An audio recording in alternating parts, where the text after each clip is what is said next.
Whatever it is that you want to do, you want to do it massively.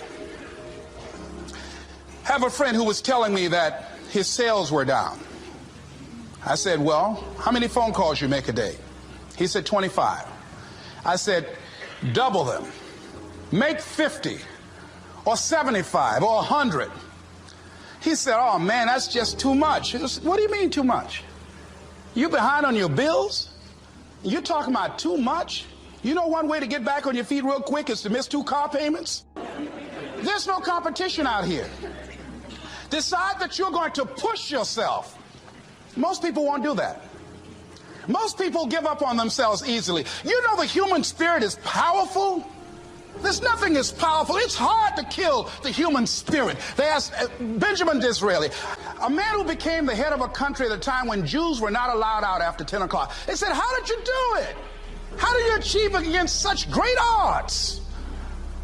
He said, nothing can resist the will of a people that will stake even their existence on the extent of their purpose for good.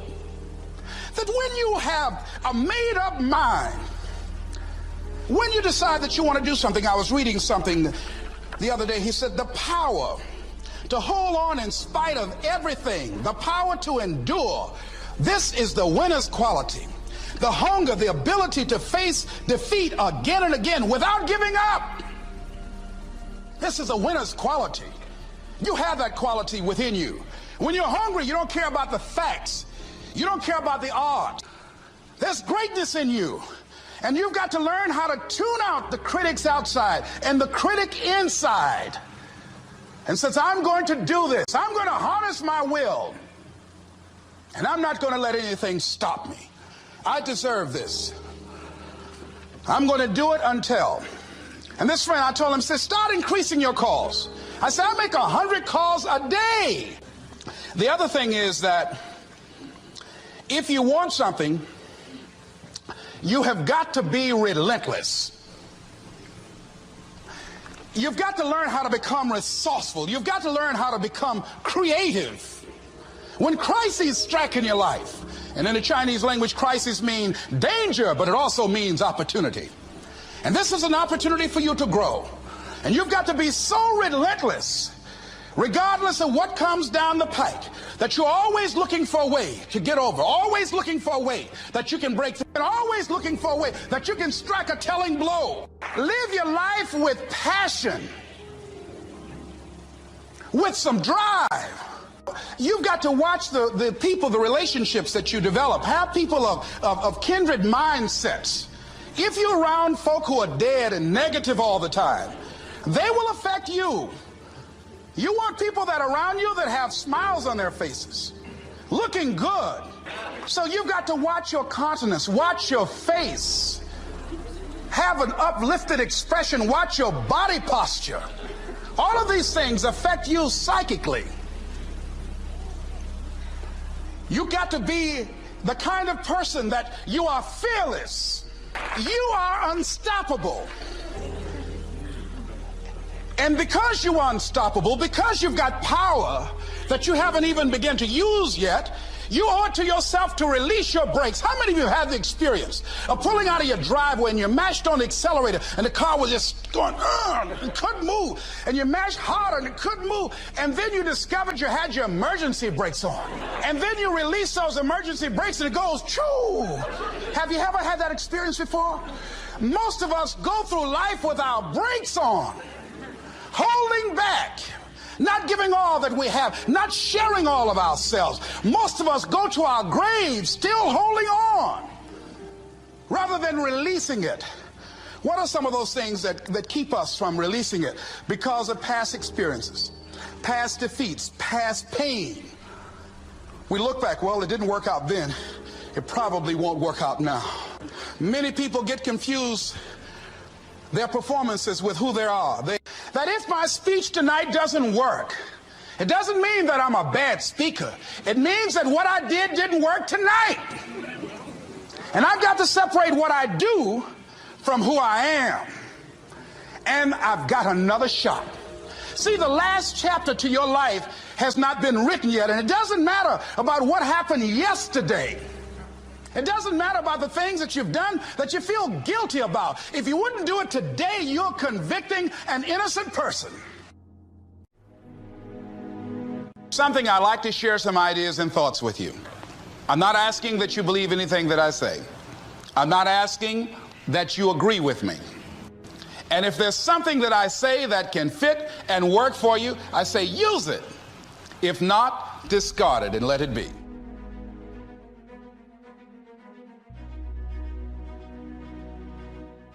One of the things I have realized, and many of us have, that if you want something out of life, if you want to change yourself, if you want to acquire something, if there's some goal that you want to reach, that is really not easy as some people will make us feel. That living your dream, changing your behaviors, overcoming negative habits, it's challenging. It's hard. That living alone is just very difficult. And once we begin to come to grips with the fact that living is difficult, life is very challenging. I heard a song once by a guy named Dimples called, "If it ain't one thing, it's another." You will never ever have a problem-free moment in life. There's always something. So how do we begin to nurture that hunger? What are the characteristics or the qualities of people that are hungry? What will it take for me to get some of the things that I want? And being hungry for those things, number one, you've got to work on yourself. It's very important that you engage in an ongoing process to develop you. Spend more time on yourself than what you've been spending. It's very important. You owe that to yourself. I was reading a book by Og Mandino called The University of Success. Read one line, gave me a chill. I didn't have to read anything else in the book. He said, many of us never realize our greatness because we become sidetracked by secondary activity. We spread ourselves too thin, don't know how to say no. And we find ourselves doing all kinds of things and never ever have time to do those things that we need to do to work on ourselves. And then there goes a second, there goes another second, there goes another second, and we can't stop and hold time. And before you know it, you wake up one day and you're behind in your dreams and your bills. So decide that you're going to take some time to work on you, that you deserve that from yourself, that your life deserves some prime time. Because you are creating your own production. As Michael Todd would say, you are the star of your show. You are the director. You're writing the script.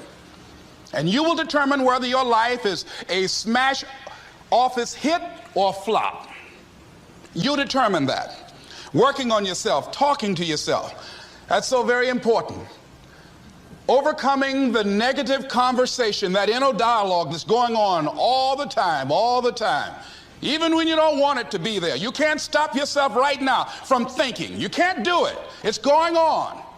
And so learning how to empower yourself, part of doing that is standing up to yourself. You've got to stand up inside yourself sometimes and say, shut up. You've got to do this. I was going to give a presentation, and this voice inside of me saying, you can't do this. You don't have everything it takes. I shut up. You'll get scared sometimes. Your mind will go blank on you. Some people you will allow to unnerve you. And you wonder, what's wrong with me? I'm not crazy.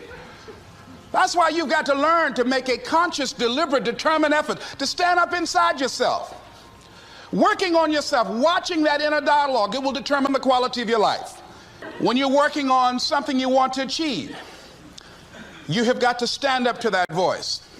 You've got to sell yourself every day on your abilities, on what you're doing, on the goal that you want to reach. You've got to sell yourself every day, every day, every day. According to your level of belief, it will manifest itself in what you're doing. Whatever we have right now, whatever we're demonstrating in our lives, is a result of what we believe subconsciously that we deserve. And part of increasing that belief level is that you have got to convince yourself every day You've got to sell yourself. I do a lot of training for many corporations, and I conduct sales seminars, and I've heard all kind of guys doing techniques and training people techniques of how to close sales and how to work with and begin to control the sale and how to ask for the close. Let me share something with you. You can learn all the techniques in the world. If you don't believe in yourself, it won't happen for you. I learned all of it. So that's why I do a training called Focus on the Seller. You've got to focus on you. And as you convince you, as you sell yourself every day, you will begin to see a difference in the things that you're doing. Selling yourself on your ability to perform a job, to achieve a certain objective. Telling yourself every day, here I go again. And I got what it takes. This is my day, and nothing out here is going to stop me. That brings me to the next thing. It takes courage to act. Part of being hungry when you've been defeated, it takes courage to start over again. I used to do door-to-door sales, and I was working with another friend of mine. And door-to-door sales, I mean, it's punishing. It's cruel and unusual punishment. And I was a little boy knocking on the door. Hello, would you like to buy a nice working television set? No money down? No! Bam! They slammed the door in your face. And the friend of mine that was working with me, they slammed the door in his face, and I looked back, and he was going to the car. He said, I can't do this. And he sat down in the car, and he said, you go ahead, I'll be here when you get back. Now, he had a mother and father to take care of him. My mother was ill. I am adopted. I was hungry. I had to go on. I learned something about myself. That when you step into your fears, somebody said, it was Winston Churchill, he said that courage is going from failure to failure without losing enthusiasm. When you step into your fears and continue to push yourself to go on, something happens for you. When you have something you want to do, if you don't develop the courage to do that which has been given you to do, and you spend a lot of time going around trying to convince other people or trying to get their approval, what will happen is that you will lose your nerve.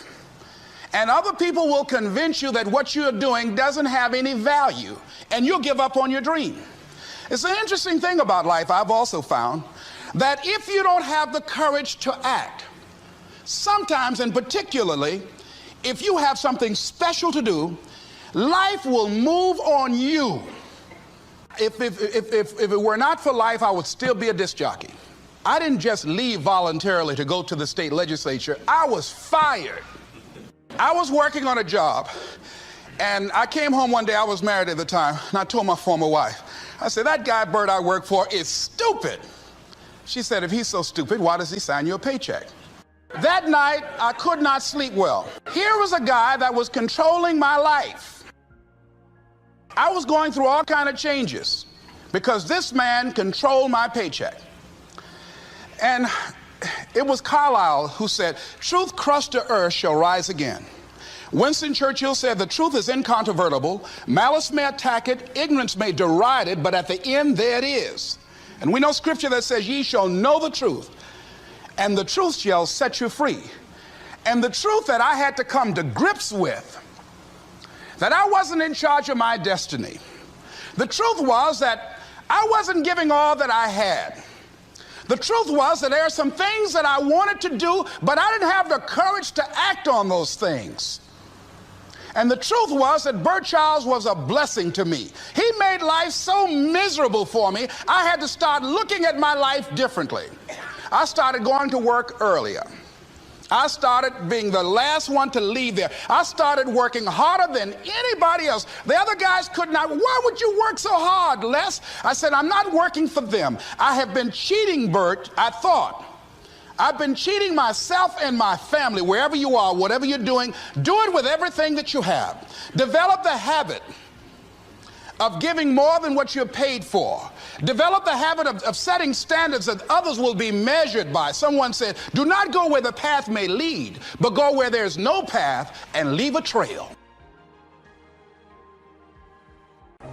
Before April 1954, The common belief, the universal belief, because it had been tried again and again and again, and people had failed, the belief was that man was not physically capable of breaking the 4-minute barrier, that he could not run a mile in less than 4 minutes. That was the belief on the planet. It had never been done.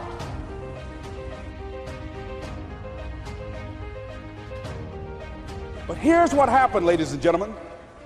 Roger Bannister came along, and he broke the 4-minute barrier. Now here's what's significant about that. Since that time, up to this day, over 20,000 people have done it, including high school kids. 20,000 people. What changed? Here's what happened when they got on the track. They knew it had been done. And because they knew it had been done, there was a new belief about this barrier, about this goal that was unreachable. And those 20,000 people got in the race believing, knowing in their heart that someone had done it, that it's possible that they could do it. And I'm saying that if you know anybody that had some goal, some dream, something they wanted to do, and they did it, then I'm saying that you know in your heart that if someone has done it, then you can do it. It's possible. And that if someone can make their dream become a reality, that it's possible that you can make your dream become reality. And so as you begin to look at where you want to go, beginning to embrace that, it's possible. I'm blessed and highly favored. I've got a lot going for me. I got some good stuff in me. And it's possible that I can bring my greatness out here in the universe. That I can do what I want to do. It's possible I can write my own book. I can have my own business. I can take the trip and travel around the world. It's possible. I can bounce back from adversity and reinvent my life. It's possible. Regardless of where I am, that things can get better for me. It's possible. I'm thinking about two men right here in Chicago who were fairly successful, similar background, educated. They worked for a corporation for many years, and they were among many people that were laid off. Two guys who were very good friends. One went out looking for a job for several weeks along with the other one, and they faced disappointment and rejection again and again and again. They couldn't find any work, which is the story of many people across this country. One guy stopped. He became discouraged. He stopped going. He stayed home looking at television, became very argumentative and toxic with his wife, drinking beer, getting on the phone, talking to his other negative, unemployed friends, and he just gave up. The other guy kept looking for a job everywhere he could go. Every time he could get an opportunity, kept asking people, networking, checking the newspapers every day. Kept going everywhere he could, trying to find a job. You have too much education. You're overqualified. You won't be here long enough. He kept going. He kept going. He went to a place and said, look here, I tell you what, if you can't hire me, and I know you can use my talents, abilities, and skills, I don't want to sit home and do nothing. Just let me do some volunteer work. You don't have to give me anything, all right? I just want to work. I want to be busy. Guy said, okay, it's on you now, but don't expect me to give you anything. It's okay. This guy came in and worked. He was the first one there. The last one to leave was the best employee there. About 4 weeks later, one of the top managers quit. They were looking for a replacement. Guess who they selected? This other guy. This guy who was volunteering his time. He got the job. What was the difference between the two men? Eyesight and mindsight. Eyesight is judging on what you see, judging according to appearances. But mindsight is how you interpret what you see. One guy said, it's not possible, it's over, I'm finished. I can't do it. I can't make it. He surrendered. I've faced rejection again and again. I'm not going anymore. There are no jobs out there. But this other guy, he felt that in spite of the no's and rejections, in spite of how bad the economy is, in spite of what the newspapers are saying, that it's possible that somebody somewhere will give me a job. He just kept going, thinking it was possible. And guess what, ladies and gentlemen? That's what we have to do with our dreams. Because things happen to you in life that you can never, ever anticipate. And many times when those things happen, you want to give up. I remember when I was in broadcasting, when I was a disc jockey, I became very controversial, not only being a disc jockey, but I felt that radio was something that you not only entertain people with, but you also empower them, you educate them. And I got fired. I didn't just leave, they fired me. They took my microphone. I thought that was who I was. No, ladies and gentlemen, it wasn't. I had to do something else. And I didn't know what else I could do. See, here's what I'm looking at. What are the uses for your life right now that you haven't even reached for yet? See, I believe that when you don't have enough encouragement to act on your dreams or ideas, or you're not enlightened enough, that life will act on you. Some decisions are major decisions. And also there are a lot of small decisions that we don't make, that they tax our minds, they drain our energy. They create a lot of anxiety and nervousness and mental torment because we don't take care of it. We decide not to decide, which is a decision. Deciding to decide, to act, is a major, major challenge for all of us at different points in different areas of our lives. And there are things that happen to us along the way, experiences that we have that prevent us from working through the mental block of acting, of doing those things that we know we ought to do. And so what I want you to think about is, what is there that you know you need to do, that you want to do this, but for some reason or another, you've been holding back. For some reason or another, you just have not been able to gather your nerves or be able to work through the procrastinating or putting it off or justifying or blaming. Some reason or another, you just haven't done it. And you know you ought to do this. You really want to do this, but you don't know why you haven't done it. Anybody know what I'm talking about? Raise your hand, please. Okay, then I've got company here this evening. I'm not talking to myself. Now, first of all, we know that this is not easy. Because in order to begin to reinvent your life, you've got to make a conscious, deliberate, determined effort. That you really have got to put all of yourself into it. It's very challenging to act, to do those things. There are times when you're looking at it and you say, I know I need to do this, but I don't feel like it. I don't want to do it. I know I need to do it, yet leave me alone. No. I don't want to do it. So what do we do? What are those things that cause us to do like that? I think that among the things that prevent us from acting is the fear of failure. And if you've already failed, you don't want to fail again. The pain of that, the disappointment, the fear of loss is another thing. Because many times when we do those things that we know we need to do, we feel that we might lose somebody that we love very much and care about. We don't want to hurt anybody. Many of us don't act because we want other people's approval. We want everybody to like us and to accept us. And that's not possible. Many of us don't do the things that we want to do and don't act because of lack of self-confidence. We don't believe enough in ourselves.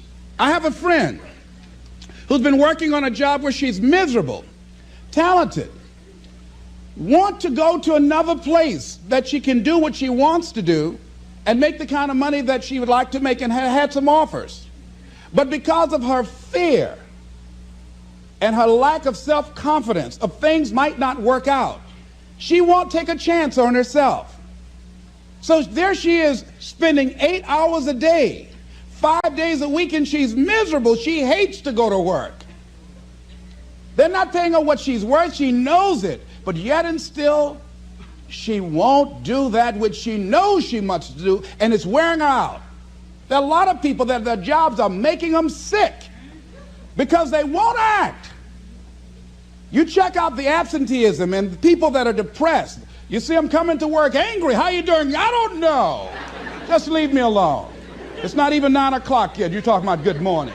There are days you go to work, you want to just keep driving past the job, you know. You don't want to stop because it's not in sync with who you are. But you haven't acted. Have another friend. This guy's brilliant. He's a business consultant. He helped a lot of people get their business started. And people come to him because they know he's knowledgeable. But this guy won't start his own business. Now, he's very smart. He can do it. Everybody believes in him except him. And he's so smart, he's talked himself out of it. Well, the numbers aren't right. And so there are many reasons why we don't act. There are other things, though, that affect us. Is that not wanting to take personal responsibility. We want somebody else to do it. And many times we pick up our inability to do certain things from people that we love, people that we admire. We identify with them, and we live in the context of their ideas, their opinions, and their life patterns. We buy into it unconsciously. My mother is a pack rat. She keeps everything. She doesn't throw anything away. And I have unconsciously picked that up. Now, my mother never said, let me show you how to keep everything, Les, and just clutter things. I unconsciously picked that up, many times unconsciously. We try to honor the people we love by being like them. By the same token, I realized something about myself when I had some major decisions to make, and I found myself acting like my mother. See, my mother's the kind of person that when she has a problem with one of the other foster children that she adopted, she won't confront them. She will call me. Les, why don't you tell Linda to move? She's lazy. She won't go to work. She runs the street all day, and then she comes home and wants to sleep all day, and I think she's doing drugs. I said, but Mama, why don't you tell Linda that? I bought the house for you. I told you when she wanted to come home, don't let a grown person come there and take care of them. You let her in. Well, after all, she's my child. Mama, then you handle that. When I tell her to leave, she say, Mama say I can stay. Mama, can I stay? And you tell her yes, and then you call me and say, she's still here. Why worry me with this? So Mama hasn't developed the courage to act on that. Some people won't act until there's a crisis situation. When Linda started stealing from Mama and took her Social Security check to get some drugs, Mama got some courage to say, get out of here. And don't ever come back. But she wouldn't do it until then. And see, we don't have to wait until a crisis situation. I have a friend that has been having a challenge with losing weight. Bus has been dealing with that challenge. And for the past 40 years, he's always seemed like weighed over 235 pounds. And so he said, man, I just can't lose weight. I'm big-boned. I said, Bud, I've never seen any fat skeletons. No, you need to act on your health. You can change this. You don't have to go to your grave fat. We're all digging early graves with our teeth. We don't have to do this. They need to have a support group around M&M peanuts. You want a support group on something, and throw Snickers in there too. Bud and I can tell you about the help we need with that. So what happened with Bud, though, he became ill a few weeks ago. See, Bud in the last few weeks has lost more weight than he's ever lost, even when we were competing with each other, betting a lot of money. But what happened was, Bud became diabetic. He went into an insulin shock. He didn't know that he was diabetic. His blood sugar became high. And the doctor said to him, you are diabetic. You're going to have insulin shots every day. You're going to have to change your diet. And let me tell you what's going to happen if you don't do what we tell you to do. Number one, there's a possibility that you can become an amputee. Number two, you can go blind. 3, you can become impotent. Bud say, help me. Like those guys with Paul, when Paul broke out of jail, those guys say, tell me what I must do to be saved. Bud wanted to be saved. I say, Bud, you want one of my peanut butter and jelly sandwiches? No. I said, Bud, I can't believe you're eating vegetables, man. You're exercising. He said, that's right, and jogging in place too. Now, he had the ability to do it before, but there's some people, it takes that kind of crises to bring them into reality in order for them to act in their own best interest. Some people have to hit rock bottom in order to rise. I don't know why. You want to begin to look out on your life and what you want for you. And I think that when we begin to focus in the area of what does it take for us to act, I think we can say events can inspire us to act, like that particular event in his life. Circumstances. A friend of mine, he wanted to do something and he just did not have the motivation and the drive and the confidence within himself. But his circumstances changed overnight through an acquisition of the company that he worked for. He lost his job. Through the inspiration of desperation, he had to act. See, life also are things that can inspire us to act. See, if we don't have the courage, and that's what it takes, courage. It takes guts to do that which you know you need to do. If you don't have the courage to act, life many times will move on you and make you act. Whatever you do, you want to develop technical mastery. You want to be the best at what you do. You want to master it. See, part of self-motivation is you've got to find something that gives you a strong sense of competence. Well, you become known for that. You develop a reputation of being good at doing that. You set some high personal standards for yourself. You're not competing with anybody else. You're just unfolding yourself to be the best person that you could be. That you want to give the best quality service that you can give, because that is a statement about who you are. The other thing that's the key to self-motivation is recognize the fact that you're going to get into some slumps. Recognize the fact that you're going to encounter a great deal of failure in life. It goes with the territory.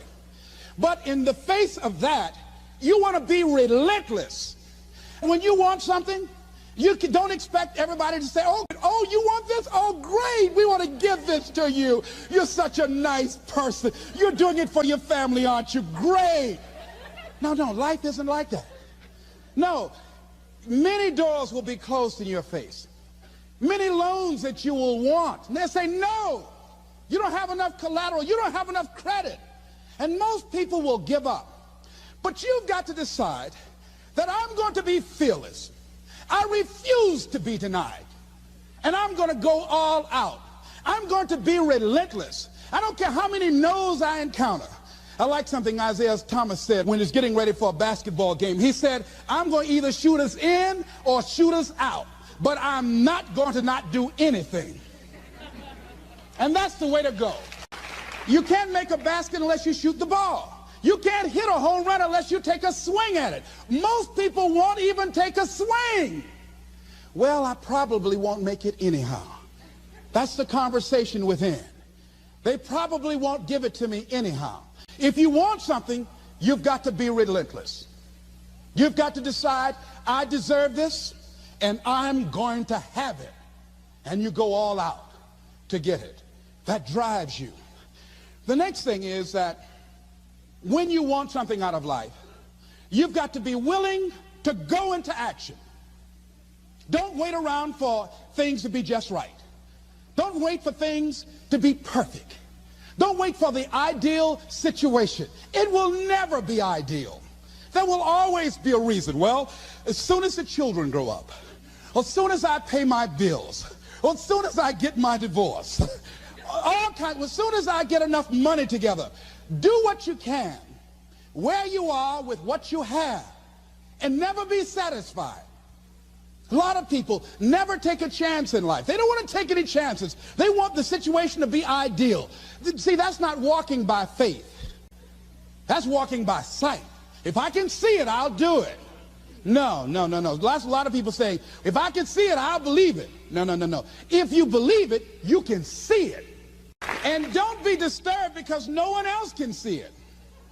That's not unusual. That is ordinary. But because you want some different kind of results in your life, you've got to be willing to be unreasonable. If you want unreasonable results in your life, you've got to be willing to be unreasonable. Part of being unreasonable, you don't judge according to appearances. Part of being unreasonable, you can see it because you believe it. That's part of being unreasonable. Part of being unreasonable, you're like Paul, who said, you must have the faith to call forth those things that be not as though they were. That's part of being unreasonable. Most people won't do that. Most people say, call me when you get it together.